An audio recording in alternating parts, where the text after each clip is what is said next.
plusieurs années, voire dizaines d'années. Méditation aussi bien. On n'entend pas bien. On n'entend pas bien. Peut-être si je ne l'utilise pas, ça sera mieux. Ouais, c'est vrai. Voilà. Reprends alors. Voilà. Donc, l'expertise que j'ai acquise depuis des décennies maintenant, quels que soient les types de méditation.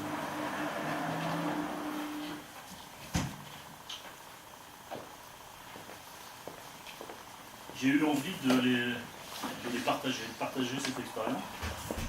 Et j'ai fait une première conférence sur la méditation, à l'invitation de Fabienne, sur la Côte d'Opale, il y a 1 ou 2 mois. Alors j'avais écrit des choses. Pour ceux qui me connaissent, ils savent qu'en général, je ne les lis pas. Et puis, il s'est passé plein de choses depuis. Et là, j'avoue qu'aujourd'hui, je vous parlerai de la méditation, mais peut-être pas de la façon dont vous le souhaitez. Méditation, je ne vais pas vous en parler parce que les bouquins, vous allez en trouver partout. Sur les bienfaits pour le cerveau, sur les maladies, la respiration, la posture. Aujourd'hui, j'ai envie d'aller un peu plus loin sur la méditation. Alors, je vais vous faire un petit préambule, c'est que je m'engage à établir avec vous aujourd'hui une communication et à partager ce que j'ai appris, ce que j'ai découvert. Je dis bien découvert. Mais dans le sens où on enlève le voile. Il y a des médiums ici. Eh bien, depuis une semaine, voilà, je reçois plein de choses. Moi qui suis un avocat fini, moi qui suis un matérialiste fini, j'ai vu que ça m'était une surprise. J'ai redécouvert plein de notes que j'avais depuis des années. Je me suis aperçu que je disais toujours la même chose. Et c'est un peu ça que je vais partager avec vous. Alors si je parle de Dieu, dans cette conversation, dans cet échange qu'on aura ensemble, c'est pas un être barbu qui va vous juger, qui vous engueule, mais plus une force de vie. C'est qui anime la vie. Voyez-le comme ça. Maintenant, vous avez le droit de le voir comme vous voulez, c'est ok aussi, quoi. Si vous avez envie de le voir comme un barbu, voire pour une femme, c'est complètement ok. Alors la méditation, et je vais commencer par effacer, si j'ai un truc pour effacer, parce qu'elle est écrite partout. Je peux effacer, c'est bon?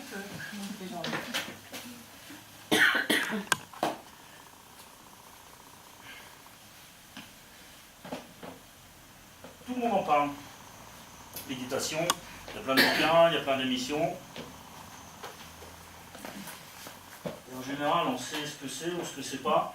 Alors, je vais déjà vous dire ce que c'est pas la méditation. C'est pas de la relaxation. C'est pas du bien-être. C'est pas un phénomène de mode. La méditation, je crois que depuis l'homme est homme, il médite.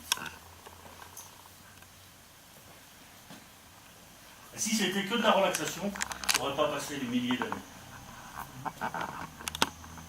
Alors c'est peut-être un peu plus que ça. Dans la méditation, il y a 3 étapes, ou plutôt 3 sortes de méditation.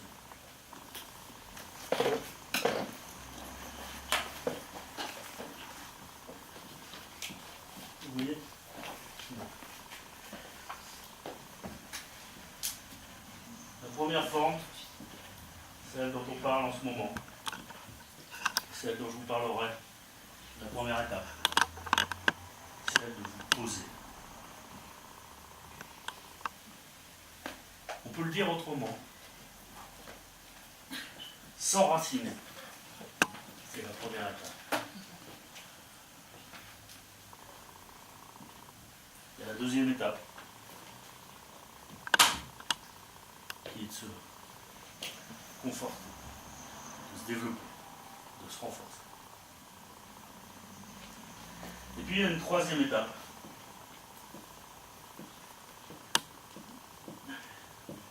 qui va être de choisir.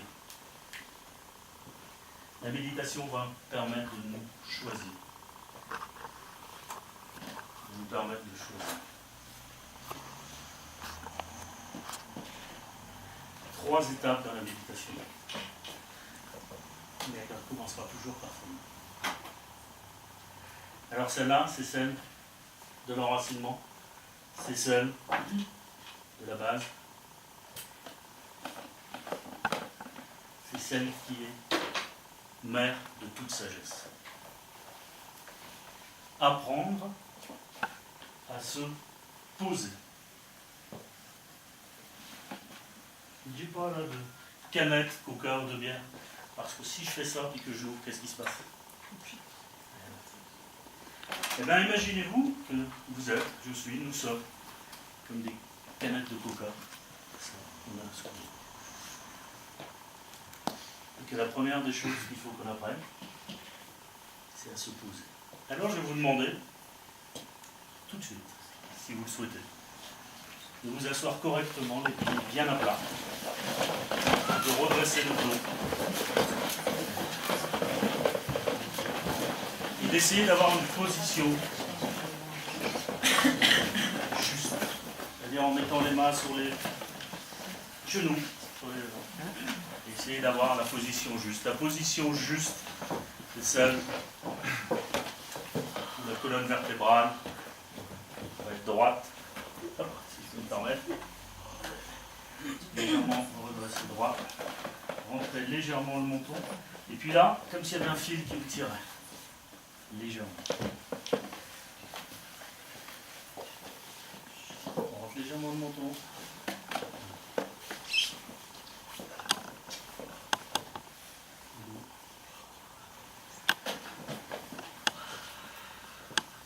Pour vous aider, vous pouvez fermer les yeux.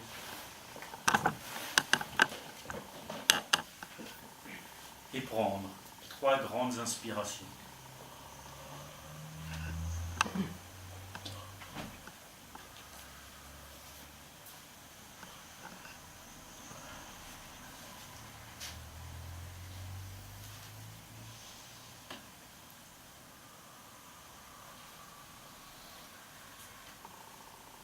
Puis vous allez juste mettre votre conscience sur la respiration. L'air qui rentre par vos narines. Si des idées viennent, vous les laissez passer. Juste revenir.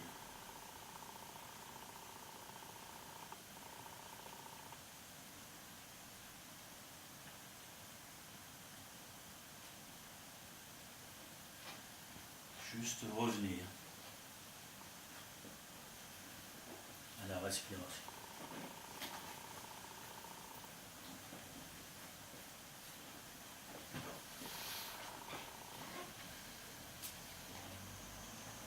Juste revenir à la respiration.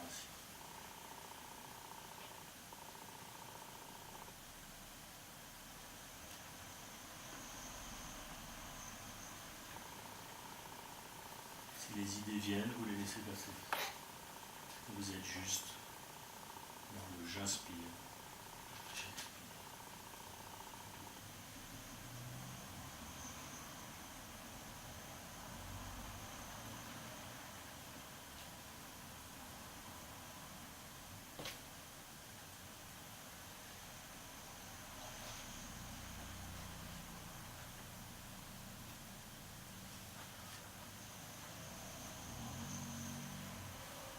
Et vous pouvez revenir maintenant. Ok? Vous venez d'apprendre une méditation.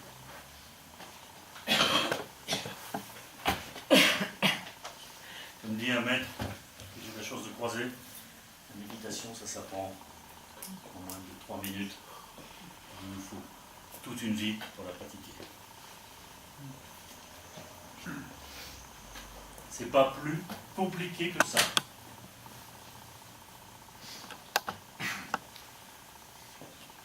Et en même temps, pour nous, c'est ce qui est le plus terrible. Parce que nous sommes comme cette canette secouée. secoués par les images qu'on voit en permanence à la télé, le bruit dans les villes. Tout nous distrait. Il y a encore 50, 60 ans, les gens avaient le temps d'aller à la pêche. C'est une forme de méditation de regarder son bouchon. De marcher, de regarder les oiseaux. Aujourd'hui, on nous incite à aller vite, à être toujours en activité. Voire, encore plus terrible, combien de fois je l'entends, il faut t'amuser. Alors moi je l'écris.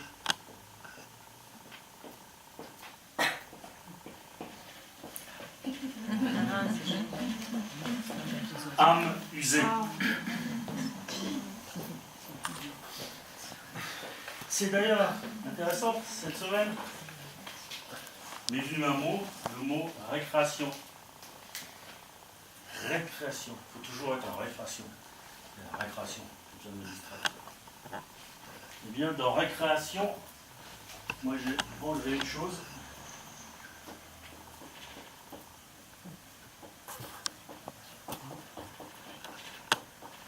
Recréation. Et si on se recrée nous-mêmes, enfin. Si on arrêtait d'être âme usée par tout ce qu'on nous vend, par tout ce qu'on nous donne. La vie est beaucoup plus belle qu'il y a 50 ans, qu'il y a 100 ans, aujourd'hui en termes de confort. C'est plus facile. Et en même temps, attention. Alors la méditation dont je vais vous parler, je suis en train de vous parler aujourd'hui, c'est celle de la pleine présence. Non pas être dans le présent, mais d'office. Votre corps, que vous le voulez ou non, est d'office dans le présent. Quand je dis je suis dans le présent, en fait c'est fou, je suis déjà dans le passé, parce que le temps que je le dise, il y a déjà un millième de secondes qui est passé. Donc nous sommes toujours dans le présent. Mais est-ce qu'on en a la conscience? Et est-ce qu'on en a la présence? Parce que c'est ça, en fait. Est-ce que je suis présent? Je suis en train de vous parler, de partager avec vous. Est-ce que je suis totalement, pleinement présent avec vous? Ou est-ce que je pense que je dois reprendre la route ce soir, que c'est mauvais? Je suis avec mon amoureuse, je suis pleinement présent, ou je pense à mes impôts? Je suis avec mes enfants, je suis fier des codeurs à l'école. Je suis pleinement présent, ou je pense au boulot qui m'attend? Est-ce que je suis pleinement présent à moi-même?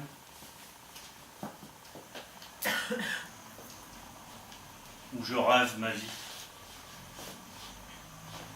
Est-ce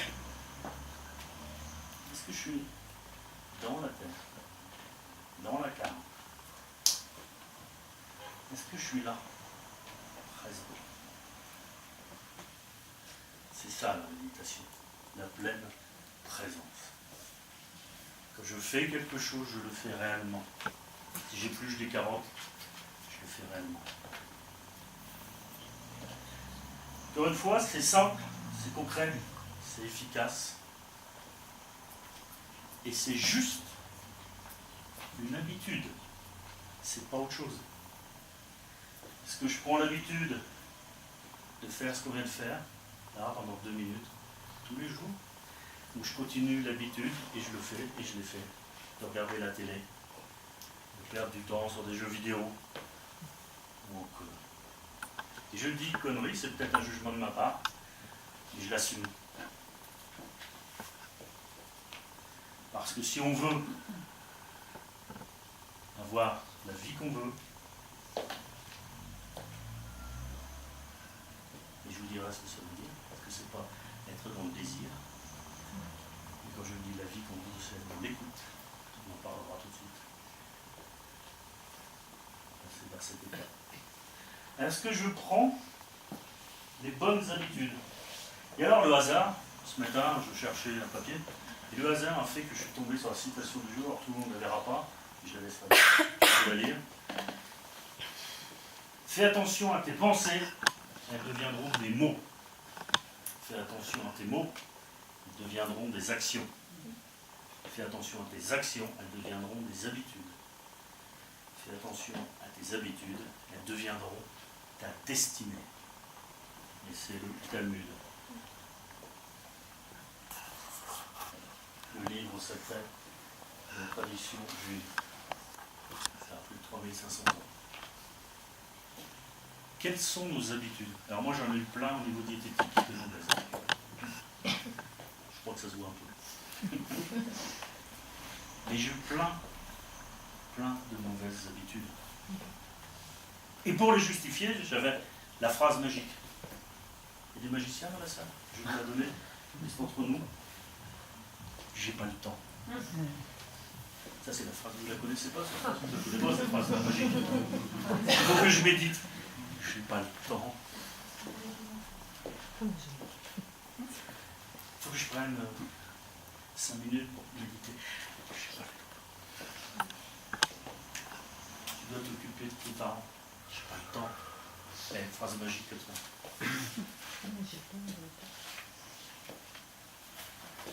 Jusqu'au jour où vous tombez malade, ou que les gens que vous aimez disparaissent, ou que vous perdez votre boulot, etc. Et c'est dommage d'attendre ces moments-là. Alors que si on est dans la pleine présence, on a peut-être la capacité pour obéir. Ça choque personne que je dise le mot obéir? Non. Oh, c'est bien. Est-ce que vous savez ce que ça veut dire, obéir? On n'a pas eu le temps d'y penser. T'es pas loin. Le terme obéir veut dire écoute avec attention avant de prendre ta décision. Je rappelle, le mot obéir, étymologiquement, veut dire écoute avec attention avant de prendre ta décision. Ça relativise les choses. Alors pourquoi est-ce que je dis ça? Je vous ai montré tout ça. Parce qu'aujourd'hui, est-ce que je sais encore écouter? Est-ce que je sais encore obéir? Est-ce que je sais obéir à mon corps? Qui va me réclamer de peut-être une salade au lieu d'un bon gros gâteau au chocolat, qui va me réclamer peut-être de me poser, qui va me réclamer peut-être de marcher. Est-ce que je sais écouter les gens que j'aime réellement? Sans juger, sans croire que, sans penser que, sans avoir l'impression que. Ça, vous en voyez jamais. Oh, j'ai l'impression que la dame-là ne m'aime pas. Je sais rien. Oh, j'ai l'impression que celle-là, elle me kiffe. C'est pas comme ça. Ça, bien sûr, ces phrases magiques-là, vous les employez pas non plus. Je crois que... Oh, je crois que ça va être dur cette année. Ça va être compliqué. Oh, t'es Dieu. Et alors, pour peu que vous allez voir un voyant qui vous l'a dit, alors là, c'est fini. Hein. L'horoscope ce matin. C'est quoi que j'ai dans mon horoscope que je rencontrais l'amour, non? Ah, je l'ai déjà. Ok, alors, bien. Écoutez.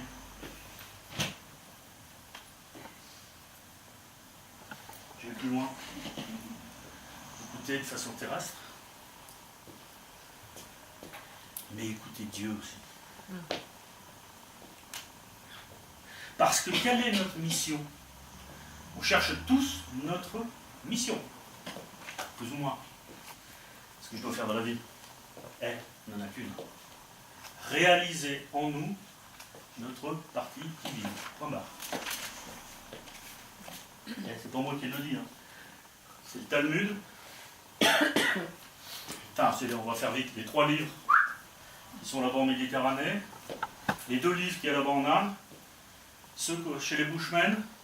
Chez les aborigènes, chez les Indiens des Grandes Plaines. Et après, je ne les connais pas, mais je suis sûr qu'ils doivent vous dire les autres doivent vous dire la même chose. Dieu nous a fait à son image. Ils disent tous la même chose. Alors encore une fois, je répète, c'est pas un grand barbu. nous a fait à son image. Ça veut dire que quelque part en nous, il y a une étincelle divine. Quelque part en nous, il y a une énergie divine. Et alors Dieu, c'est qui? C'est compliqué. Il est incommensurable, on ne peut pas le nommer. La seule chose qu'on sache à peu près de lui, c'est qu'il est amour et liberté. Mais quand Dieu est amour, c'est pas l'amour je t'aime. C'était pas le truc l'amour. C'est pas l'amour pour son petit chien, pour le chocolat. C'est un amour qui est une force réelle. Il est liberté, ça veut dire choisir.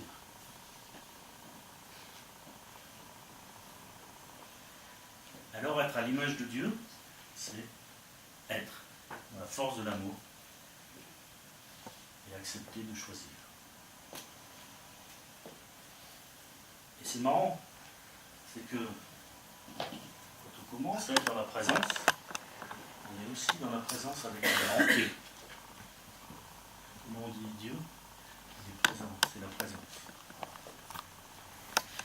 Je commence à enlever, vous savez, le petit singe qui est là derrière, on peut appeler le mental. Je ne suis pas capable, je n'existe pas, j'ai pas le droit. Je peux être dans la présence, la mienne. Et la mienne, c'est quoi? Je suis l'image de qui? De Dieu. Il y a une histoire indienne qui dit Dieu réunit son conseil. Ils sont là, ils sont en train de boire l'ambroisie. Il dit voilà, j'ai un trésor que je veux donner aux hommes. Mais ils ne sont pas encore tout à fait prêts, il faut que je le cache. Voilà, il demande. Oh, toi, princesse de l'amour, dis-moi où je dois le cacher. Elle dit, je réfléchis, tout en haut de la plus grande montagne. Dieu réfléchit, il dit ouais. Mais avec ces gaillards-là, ils sont capables de monter en haut de la montagne, de créer des avions, puis ils vont le trouver. Ils ne sont pas encore prêts. Alors il va voir le Dieu de la mer, il dit, toi, qu'est-ce que tu en penses? Il faut le cacher. Le Dieu de la mer, 50 barres. Il dit, il faut le cacher au plus profond de l'eau. Normal, c'est le Dieu de la mer. Et là, il dit, non, ils sont capables de faire des sous-marins, ils vont le trouver. Alors, il y a un Dieu ch'timi. Et toi, d'où qu'il faut le garçon, il dit, bah, on va le mettre tout au fond de la terre, là, dans le mine, pour ne pas le trouver. Dieu réfléchit, puis il dit, je crois qu'ils sont capables de creuser des mines et puis d'y aller. Ils sortent tout de la schnorr là-bas, ils sont capables de creuser profond.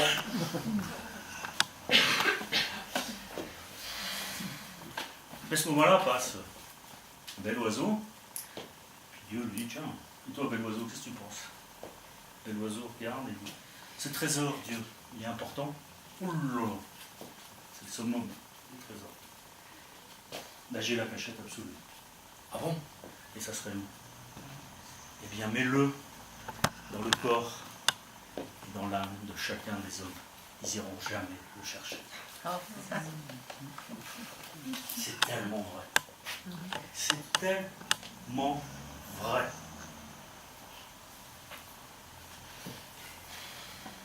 Il y a un très grand... Certains le qualifient de nouveau prophète, nouveau Jésus. C'est un Indien qui s'appelle, peut-être certains en ont entendu parler, Sri Aurobindo. Il est mort dans les années 50. Et Sri Aurobindo a eu 2 élèves, 2 Français. La première, c'était la mère, comme une mère. Et le deuxième, que j'ai eu la chance de rencontrer, qui s'appelait Satprem. Et le discours, le message de Sri Aurobindo était de dire entamons, ils appelaient ça le yoga de la recherche intérieure. Alors vous allez me dire, c'est quoi? Ben, il donnait une image, Satprem donnait une image et disait voilà, c'est comme si 2 poissons, il y a très longtemps, il y a plusieurs milliers d'années, disaient on peut sortir de l'eau, on peut devenir des mammifères puis des hommes. Ou comme si 2 singes, toujours pour avoir une image par rapport à l'évolution, disaient on peut évoluer, on peut se tenir sur nos jambes et parler. Il y a 50 ans, il y a 60 ans, c'était compliqué d'entendre ce message. J'en parlais avec Véronique tout à l'heure, il y a 30, il y a 40 ans, il n'y aurait pas eu ce genre de réunion. Ou alors on aurait été embêté, ou on aurait été 4-5, ou on aurait été traité de fou. Aujourd'hui, les choses s'ouvrent. Je pense que l'humanité commence et peut entendre certains messages. Et le premier message, c'est qu'on peut, grâce à la méditation, faire ce voyage intérieur.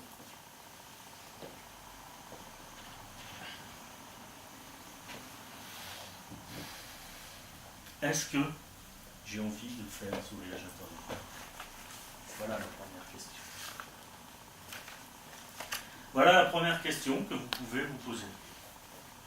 Est-ce que j'ai envie de faire ce voyage intérieur? Et non pas est-ce que je peux, est-ce que j'ai le droit, ou est-ce que je sais le faire? Oui, vous savez. Mais est-ce que vous avez envie? Putain, vous continuez, j'aime bien faire.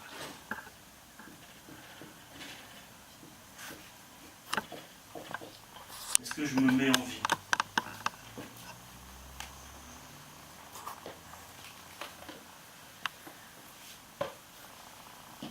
Je suis dans la pleine présence, dans la pleine écoute de moi-même. Je me mets en vie. C'est-à-dire que j'aurai la vie que je dois vivre. Vous voyez tout à l'heure que je disais je veux, c'est pas une question